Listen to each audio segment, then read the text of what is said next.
가끔 밤에 잠이 안 올 때가 있죠. 텔레비전을 끄고 나면 집이 너무 조용해요.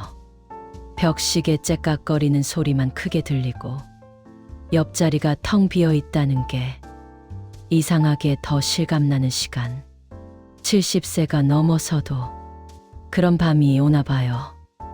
오늘 이야기는 한 분이 보내주신 사연에서 시작됩니다. 선생님, 저는 올해 73입니다. 아내를 먼저 보낸 지 5년째예요. 그동안 혼자 사는 게 익숙해졌다고 생각했어요. 그런데 작년 가을, 경로당에서 만난 분이 있습니다. 같이 차 마시고 산책하고 그렇게 1년쯤 지났는데요. 요즘은 그분 생각이 자꾸 나요. 혼자 사는 것보다 누군가 옆에 있었으면 좋겠다는 생각이 듭니다. 그런데 자식들한테 얘기했더니 난리가 났어요.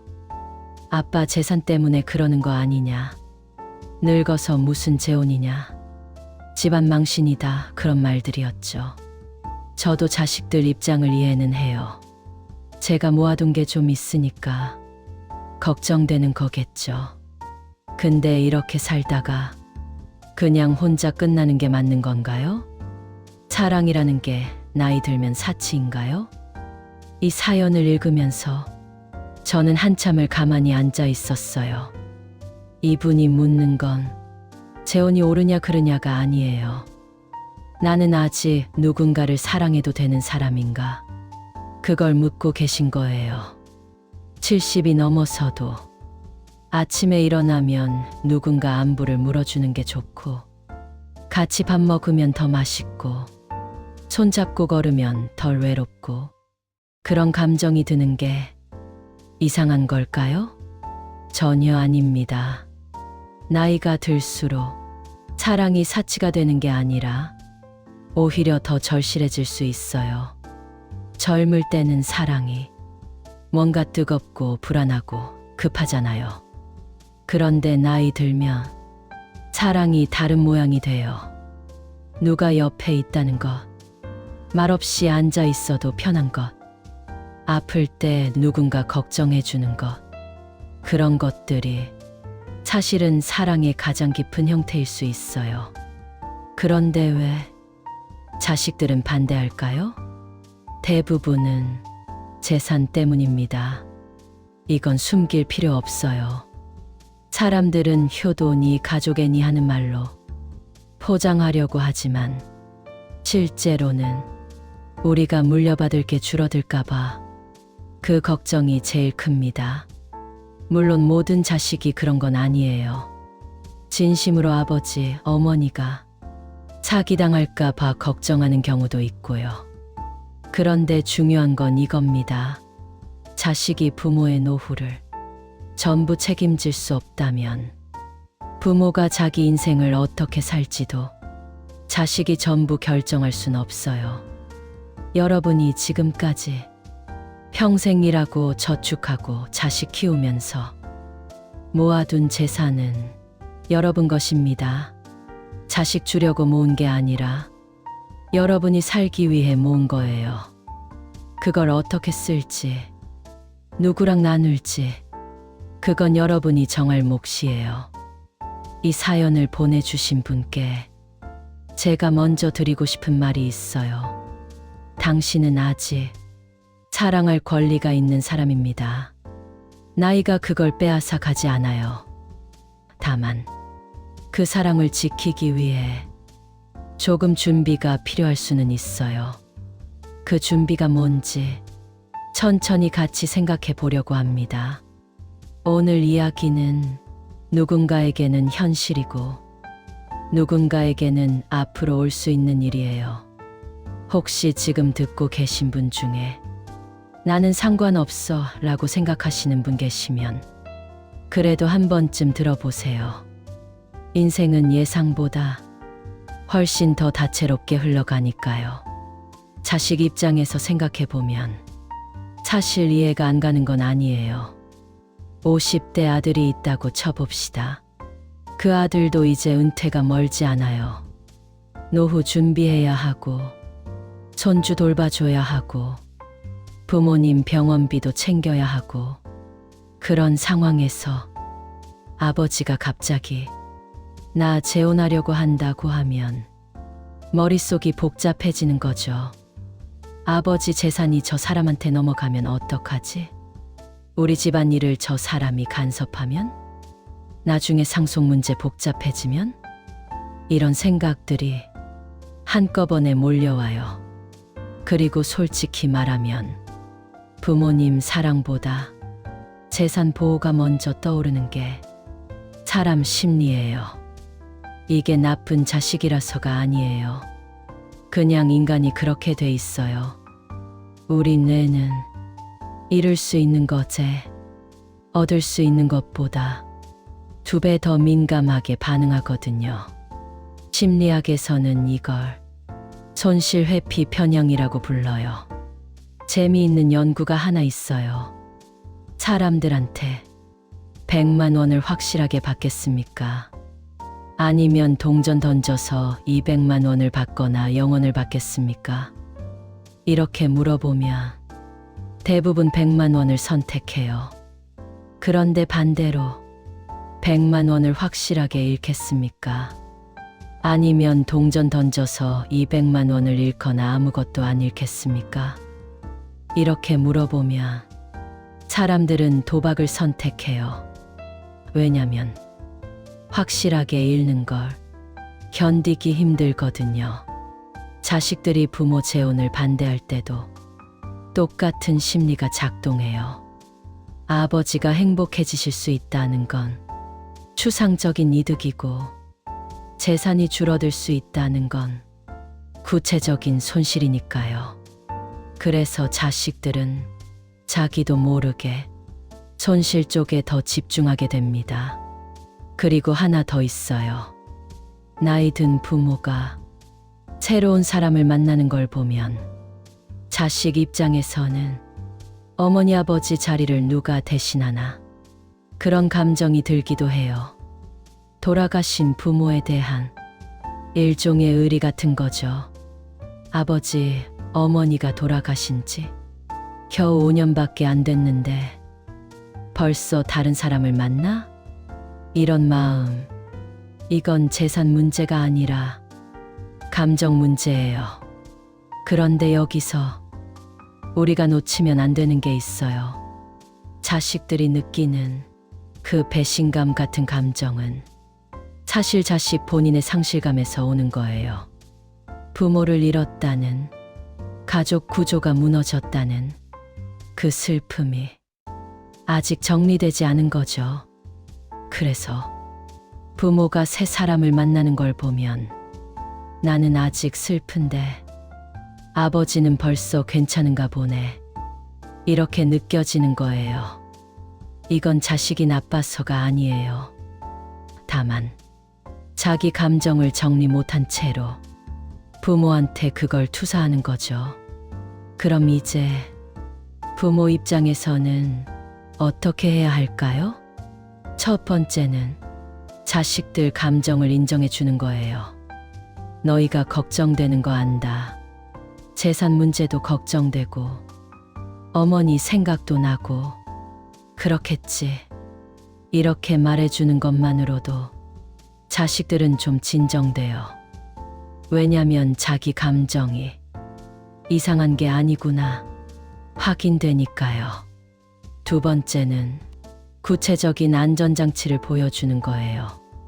재산은 내가 알아서 정리할 거다. 너희 몫은 보장할게. 혼인신고는 안 할 수도 있고 유언장도 미리 쓸게.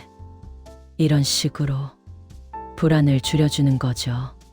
세 번째는 그래도 자기 인생은 자기가 선택한다는 걸 분명히 하는 거예요. 너희 걱정은 이해한다. 근데 나는 이제 혼자 사는 게 너무 외롭다. 나도 사람이야. 옆에 누가 있었으면 좋겠어. 이건 내 선택이야. 이렇게 말할 수 있어야 해요. 자식한테 허락받으려고 하면 끝이 없어요. 부모와 자식은 각자 다른 인생을 사는 사람이에요. 사랑하지만 서로의 인생을 대신 살 수는 없어요. 그 경계를 분명히 할 때 오히려 관계가 더 건강해질 수 있어요. 자식들이 반대한다고 해서 포기할 필요는 없어요. 다만 그 반대가 어디서 오는지 이해하고 현실적으로 대응하는 게 필요한 거죠. 이제 현실적인 얘기를 해볼게요. 70세의 누군가를 만났을 때 재산 문제를 어떻게 정리해야 나도 편하고 자식도 안심하고 상대방도 오해받지 않을까요? 첫 번째, 혼인신고를 꼭 해야 하는 건 아니에요. 법적으로 부부가 되면 재산 문제가 복잡해져요. 상속권이 생기고 재산 분할 청구권도 생기고 사실혼 관계를 유지하면서 같이 사는 방법도 있어요. 이게 나쁘다는 게 아니에요. 다만 선택지가 있다는 거죠. 요즘은 실제로 동거 관계로 사는 노년 커플도 많아요. 서로 독립된 경제 구조를 유지하면서 감정적으로만 가까이 지내는 거죠. 이렇게 하면 자식들 불안도 줄어들고 서로에게도 부담이 덜해요. 두 번째, 혼인신고를 하더라도 혼전 재산 계약을 할 수 있어요. 결혼 전에 각자 가진 재산은 각자 소유한다. 이렇게 약속하는 거예요. 이건 법적으로 인정돼요. 공증을 받아두면 더 확실하고요. 그러면 나중에 이혼하거나 한쪽이 사망했을 때 재산 다툼을 예방할 수 있어요. 세 번째, 유언장을 미리 작성하세요. 유언장은 자필로 쓰는 방법도 있고 공증받는 방법도 있어요. 자필 유언장은 전부 본인이 손으로 써야 하고 날짜와 이름을 명확히 적어야 해요. 공증 유언장은 공증인 앞에서 작성하는 건데 비용이 좀 들지만 나중에 다툼이 생길 여지가 적어요.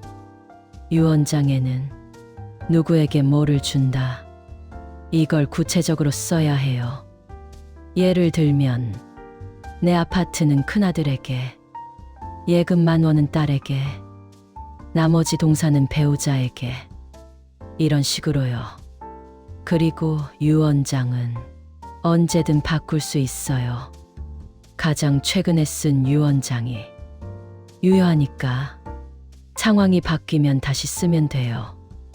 네 번째, 신탁을 활용하는 방법도 있어요. 신탁은 좀 생소할 수 있는데 쉽게 말하면 내 재산을 맡겨놓고 누구한테 어떻게 줄지 미리 정해두는 것이에요. 예를 들어 내가 살아있을 때는 내가 쓰고 죽으면 자식들한테 자동으로 넘어가게 해줘. 이렇게 설정할 수 있어요. 이러면 재혼 상대방이 나중에 상속 문제로 다툴 여지가 원천적으로 없어져요. 신탁은 은행이나 신탁회사에서 상담받을 수 있어요. 수수료가 들긴 하지만 확실하게 정리하고 싶으면 고려해 볼 만해요. 다섯 번째, 자식들한테 투명하게 공개하세요. 내가 이렇게 정리했다. 너희 몫은 이거야. 유언장도 썼고 공증도 받았어. 이렇게 미리 얘기해 두면 자식들 불안이 크게 줄어들어요. 문제는 숨기려고 할 때 생겨요. 나중에 알려줄게. 이렇게 하면 자식들은 더 의심하거든요. 투명하게 보여줄수록 신뢰가 생겨요. 그런데 여기서 하나 짚고 넘어갈 게 있어요. 재산을 지키는 것과 사랑하는 것, 이 둘은 양립할 수 있어요. 사랑한다고 해서 무조건 모든 걸 나눠야 하는 건 아니에요. 젊을 때는 사랑하면 다 줘야지, 이런 생각이 낭만적으로 보이지만 나이 들어서는 현실적으로 접근하는 게 맞아요. 서로 경제적으로 독립돼 있을 때 오히려 관계가 더 편할 수 있어요. 내가 당신 돈 때문에 만나는 거 아니야. 나도 당신 재산에 관심 없어. 이게 서로 확인되면 그게 더 깨끗한 사랑이에요. 그리고 하나 더.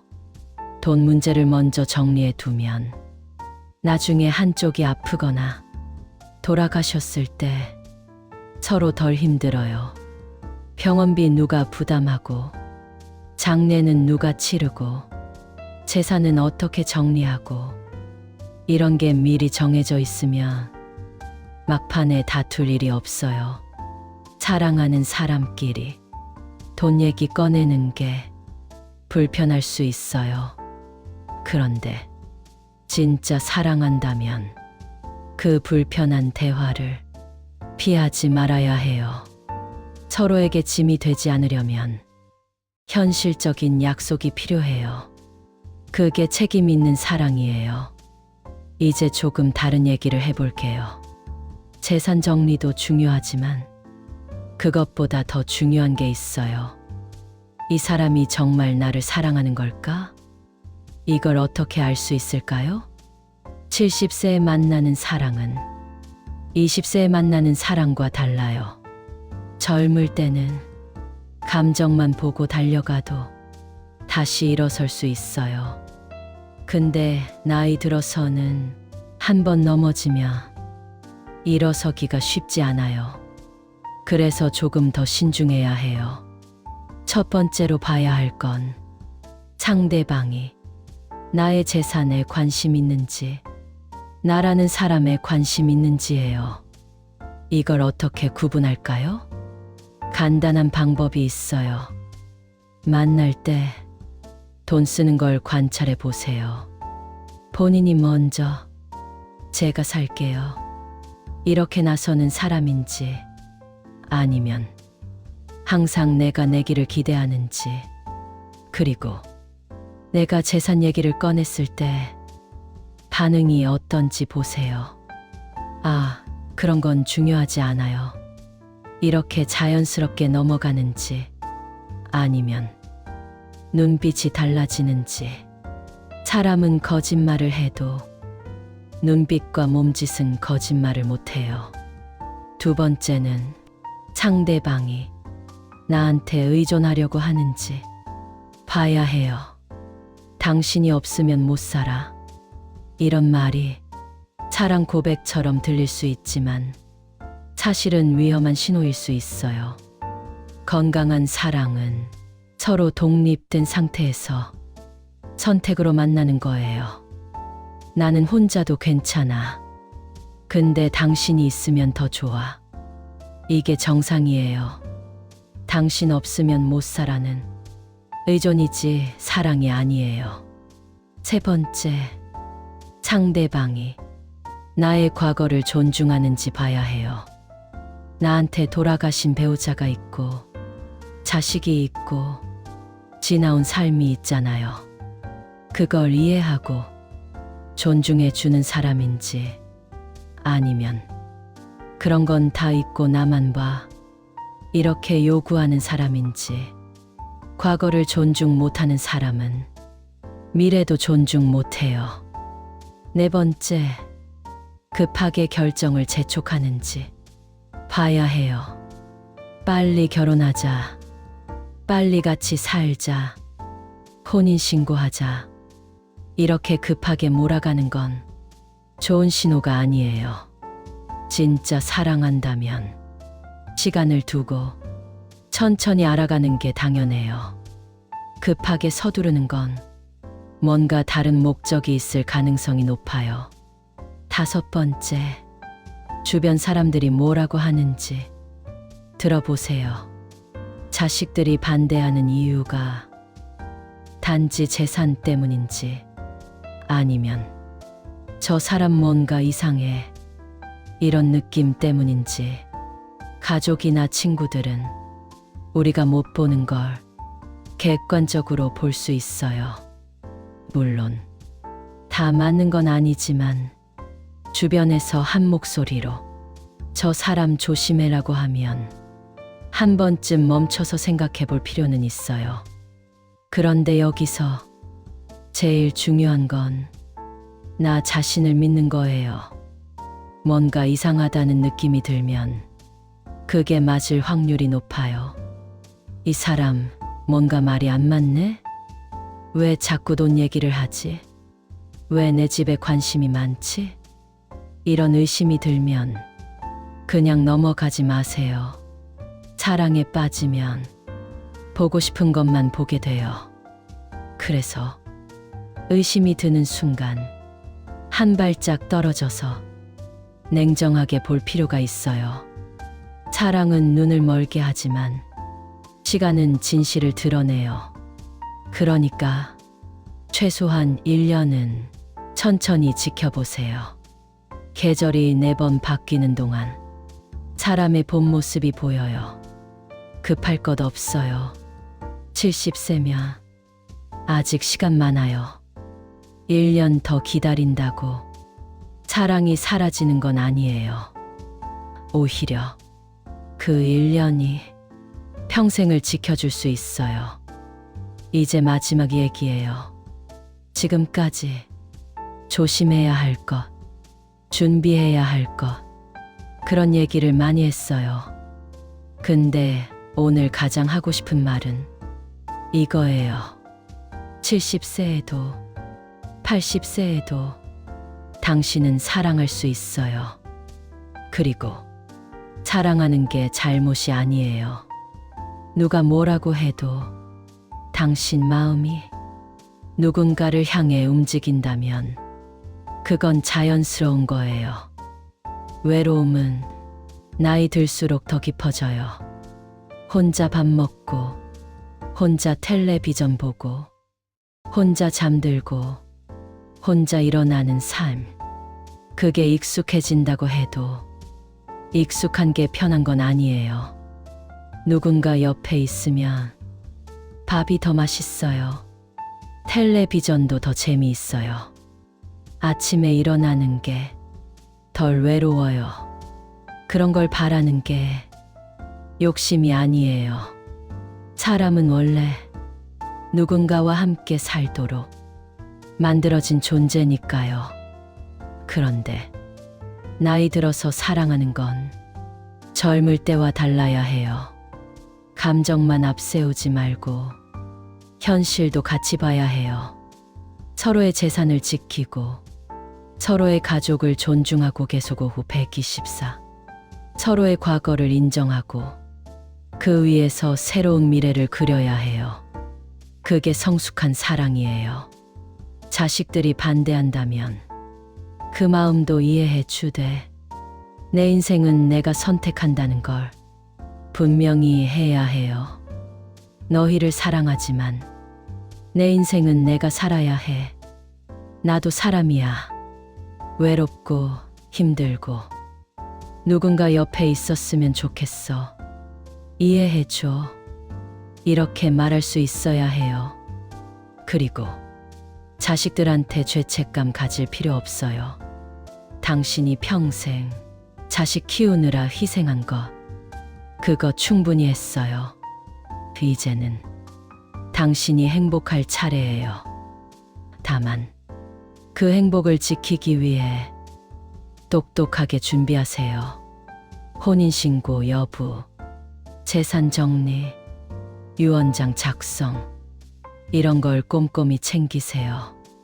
사랑한다고 해서 무방비 상태로 뛰어들 필요는 없어요. 사랑도 하고 나도 지키고 둘 다 할 수 있어요. 그리고 무엇보다 상대방을 천천히 알아가세요. 급할 필요 없어요. 진짜 나를 사랑하는 사람이라면 1년을 기다려도 괜찮아요.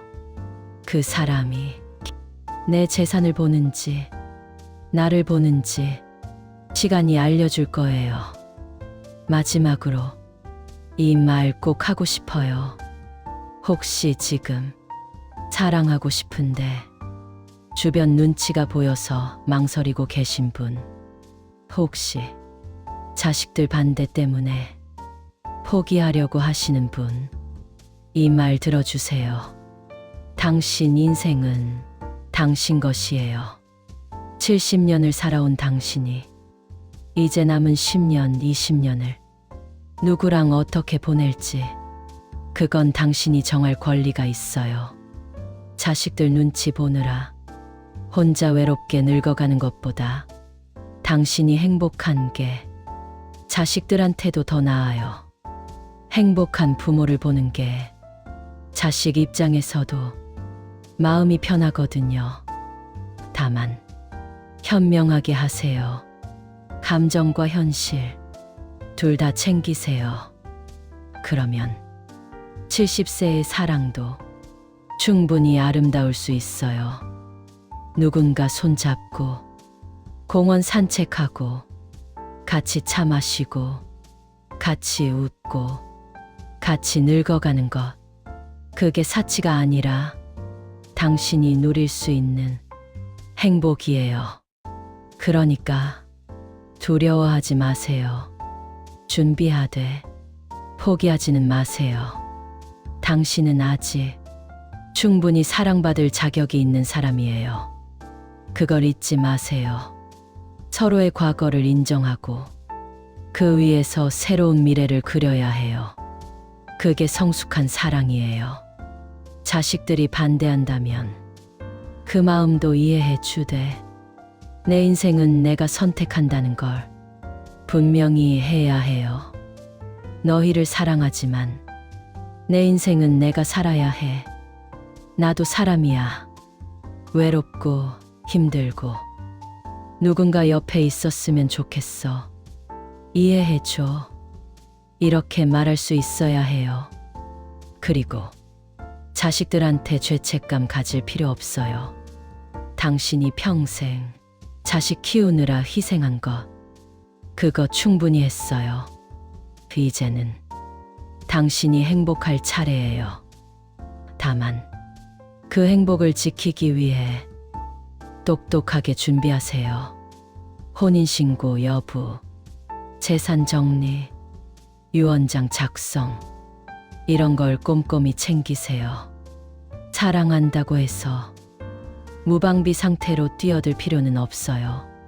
사랑도 하고 나도 지키고 둘 다 할 수 있어요. 그리고 무엇보다 상대방을 천천히 알아가세요. 급할 필요 없어요. 진짜 나를 사랑하는 사람이라면 1년을 기다려도 괜찮아요. 그 사람이 내 재산을 보는지 나를 보는지 시간이 알려줄 거예요. 마지막으로 이 말 꼭 하고 싶어요. 혹시 지금 사랑하고 싶은데 주변 눈치가 보여서 망설이고 계신 분, 혹시 자식들 반대 때문에 포기하려고 하시는 분, 이 말 들어주세요. 당신 인생은 당신 것이에요. 70년을 살아온 당신이 이제 남은 10년, 20년을 누구랑 어떻게 보낼지 그건 당신이 정할 권리가 있어요. 자식들 눈치 보느라 혼자 외롭게 늙어가는 것보다 당신이 행복한 게 자식들한테도 더 나아요. 행복한 부모를 보는 게 자식 입장에서도 마음이 편하거든요. 다만 현명하게 하세요. 감정과 현실 둘 다 챙기세요. 그러면 70세의 사랑도 충분히 아름다울 수 있어요.